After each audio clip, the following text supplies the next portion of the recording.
अनुपम खेर आज किसी परिचय के मोहताज नहीं है। बॉलीवुड में उन्होंने जो मुकाम हासिल किया वो यूं ही नहीं मिला है। उन्होंने न जाने जीवन में कितने पापड़ बेले हैं तब जाकर इतनी उपलब्धियां हासिल की है।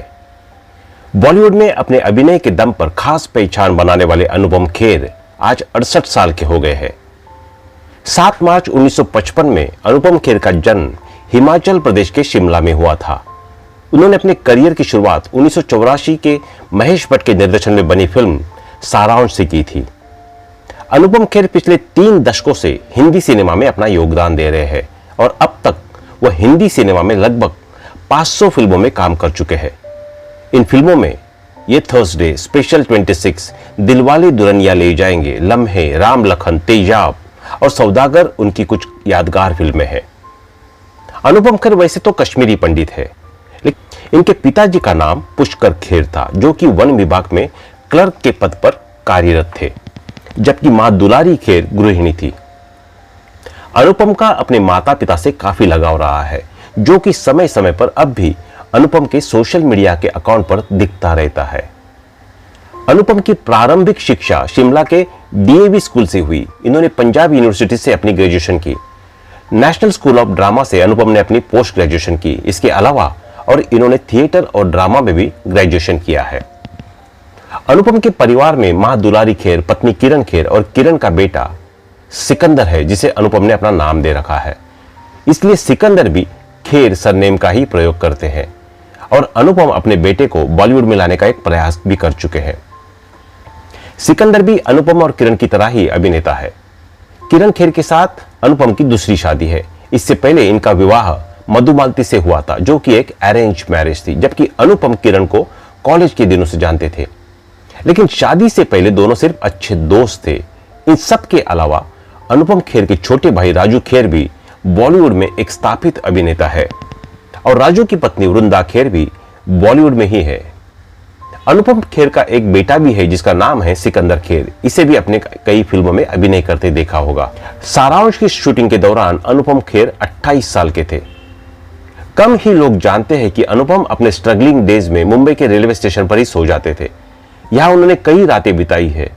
अनुपम की डेब्यू फिल्म 1984 में आई सारांश मानी जाती है। इस फिल्म में 28 साल के अनुपम ने एक मिडिल क्लास रिटायर बुढ़े शख्स का किरदार निभाया था। लेकिन इससे पहले भी वो 2 फिल्में 1971 में टाइगर 16 और 1982 में फिल्म आगमन में काम कर चुके थे।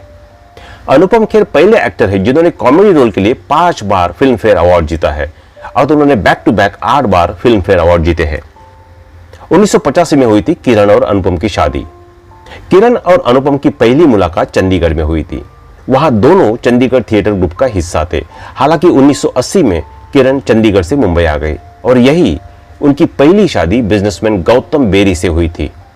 1981 में उनके बेटे सिकंदर का जन्म हुआ और इसके 4 साल बाद किरण को महसूस हुआ कि उनकी शादी में सब कुछ ठीक नहीं है। वही कथित तौर पर अनुपम की पहली शादी परिवार के दबाव में 1979 में मधुमालती नाम की लड़की से हुई थी और वे भी इस शादी से खुश नहीं थे। जब किरण और अनुपम नादिरा बब्बर के प्ले के लिए कोलकाता गए तो वहां उनकी फिर मुलाकात हुई। इसी मुलाकात के बाद अनुपम ने किरण को प्रपोज कर दिया। इसके बाद दोनों अक्सर मिलने लगे।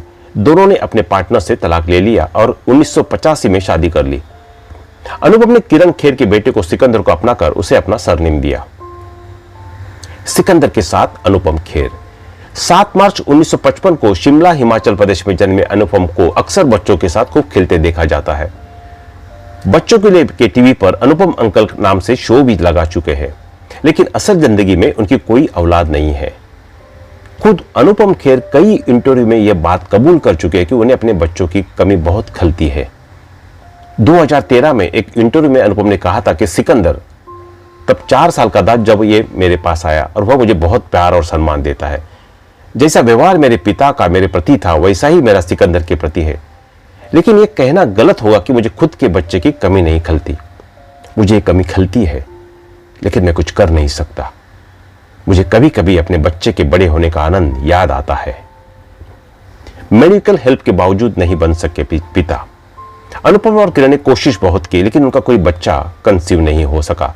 खुद किरण ने 2013 में एक इंटरव्यू के दौरान बताया था कि उन्होंने कहा था, हमने बहुत कोशिश की क्योंकि सिकंदर को एक भाई बहन की जरूरत थी, लेकिन यह हो नहीं सका।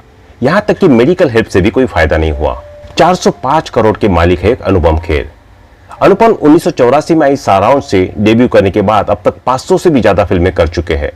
उनके एक्टिंग वर्ल्ड में दिए इस योगदान को देखते हुए भारत सरकार उन्हें 2004 में पद्मश्री और 2006 में पद्म भूषण से सम्मानित कर चुकी है।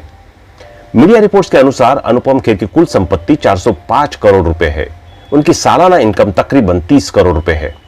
इस हिसाब से वो हर महीने तकरीबन 3 करोड़ रुपए कमाते हैं। अनुपम ने 1979 में राम लखन, 1990 में खतरनाक, क्रोध और 1991 में दिल है कि मानता नहीं जैसे फिल्में की थी। फिर 1994 में अनुपम की फिल्म हम आपके कौन आई, जिसकी शूटिंग के दौरान ही अनुपम को फेस पैरालिसिस हो गया, जो कि किसी भी अभिनेता के लिए सबसे मुश्किल घड़ी होती है। लेकिन अनुपम ने हार नहीं मानी। आइए जानते हैं उनके संघर्ष की भरी जिंदगी के बारे में।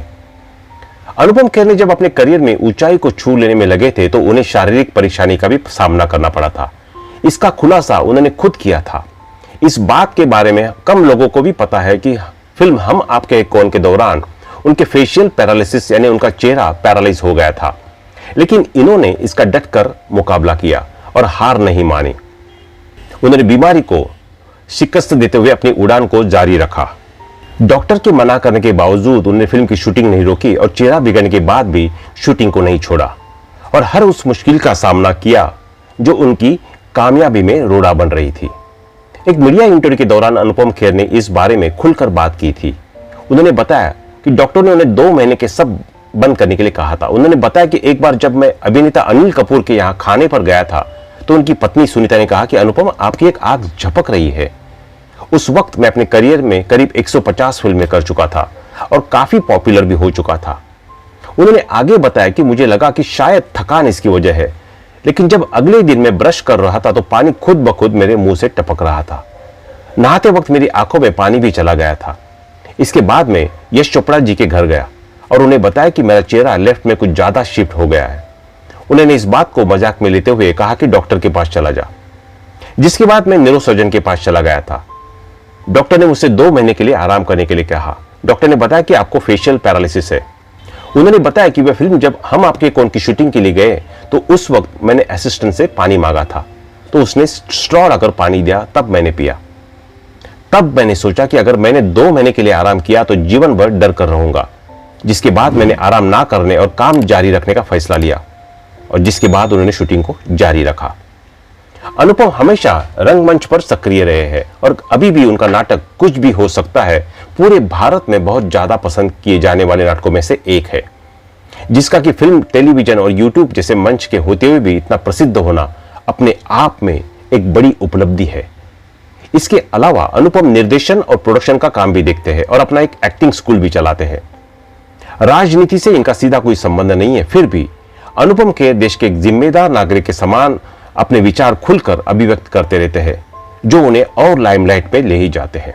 अनुपम ने फिल्म निर्माण के क्षेत्र में भी अपना भाग्य आजमाया है और एक बार फिर से उसके लिए तैयार है। इसके बारे में अनुपम ने अपनी फिल्म रांची डायरीज के ट्रेलर लॉन्च पर बताया कि उनके जीवन में एक ऐसा समय भी था जब वो एक फिल्म बनाने के कारण दिवालिया घोषित हो गए थे।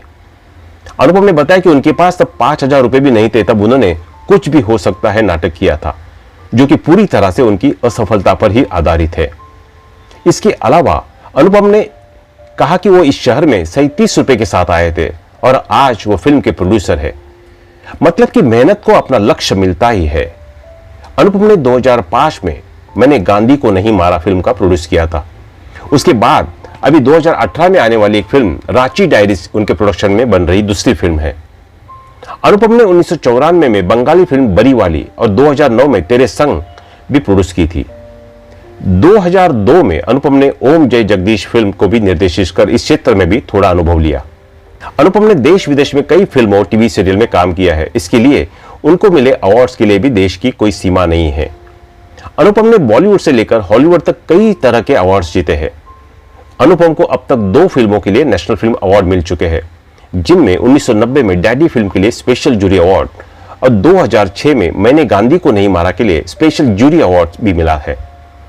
अनुपम की पहली उपलब्धि अपनी फिल्म सारांश के लिए 1984 में बेस्ट एक्टर का फिल्म फेयर अवार्ड मिलना था।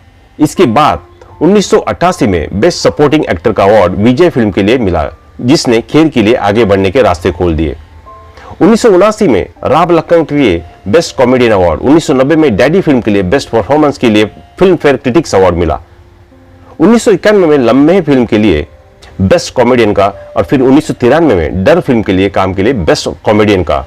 1995 में दिलवाले दुल्हनिया ले जाएं के लिए बेस्ट कॉमेडियन का अवार्ड भी मिला था। लव स्टोरी में जहां बेस्ट सपोर्टिंग एक्टर का अवार्ड मिला, वही 1999 में हसीना मान जाएं के लिए बेस्ट कॉमेडियन का अवार्ड भी जीता था। बॉलीवुड मूवी अवार्ड्स 1999 में जहां सलाह के मूवी के लिए बेस्ट सपोर्टिंग अवार्ड मिला था, वही 2007 में बेस्ट कॉमेडियन अवार्ड मिला था। इसके अलावा दशक के अभिनेता का अवार्ड भी और century viewer choice award in comic role में बेस्ट एक्टर का अवार्ड 2000 में मिला था। 2001 में जी गोल्ड बॉलीवुड अवार्ड्स में रियल लाइफ हीरो अवार्ड मिला। 2004 में भारत सरकार के द्वारा पद्मश्री अवार्ड भी मिला, जो कि अनुपम अपनी बड़ी उपलब्धियों में से एक मानते हैं, क्योंकि यह सम्मान देश के सर्वोच्च सम्मानों में से एक है, जिसे हासिल करना गर्व की बात है। मैंने गांधी को नहीं मारा के लिए 2005 में कराची इंटरनेशनल फिल्म फेस्टिवल में बेस्ट एक्टर अवार्ड भी मिला। इसके बाद दलाई लामा के आशीर्वाद के साथ दिव्य हिमाचल अवार्ड भी मिला। 2006 में कैलिफोर्निया में मैंने गांधी को नहीं मारा के लिए रिवरसाइड इंटरनेशनल फिल्म फेस्टिवल का बेस्ट एक्टर का अवार्ड भी मिला था। और इसी वर्ष खोसला का घोसला में काम के लिए आईफा अवार्ड में क्रिटिक्स चॉइस अवार्ड भी मिला। अनुपम खेर आज 69 साल के हो चुके हैं और पहले के मुताबिक काफी बदले हुए नजर आते हैं, जो कि आप हमारी इन तस्वीरों में देख सकते हैं। आज वो अपने परिवार के साथ खुशहाल जीवन बिता रहे हैं। तो दोस्तों, आज के लिए बस इतना ही। बने रहे हमारे साथ, प्लीज। धन्यवाद।